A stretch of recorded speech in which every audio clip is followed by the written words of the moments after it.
اذا نبقاو مع الدراجه الثانيه في هذا الفيديو اللي هي تي فيز اباش 160. هذه الدراجه الناريه اللي تخرج بتصميم قوي للطرقات الطويله وكذلك رياضي لعشاق السرعه والقوه. نشوفوا المواصفات التقنيه لهذه الدراجه. فاول حاجه سعه المحرك هي 159.7 سنتيمتر مكعب.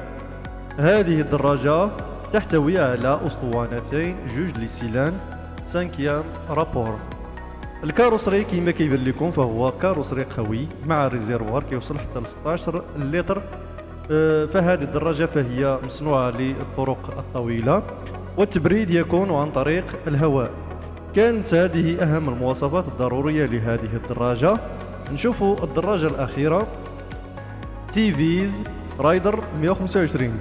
هذه الدراجة كما كتشوفوا فهي دراجة كبيرة ذات تصميم متطور وشكل يوحي بأنها دراجة عصرية شبابية ولعشاق دراجيات بحال الدراجة الثانية.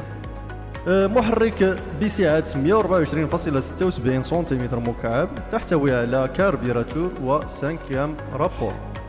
هذه الدراجة كتجي بحال خواتاتها بألوان متعددة ومختلفة حسب الأذواق.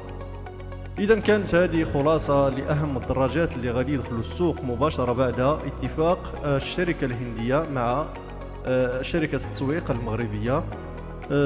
كما لاحظتوا كانت البداية ديال الفيديو هي تعليق اللغة العربية الفصحى، وفي الأخير كان هناك تعليق بالدارجة المغربية، وهذا من أجل معرفة من هو الأفضل، هل التعليق باللغة العربية الفصحى أو لا نناقشوا بالدارجة أهم المواضيع بكل حرية.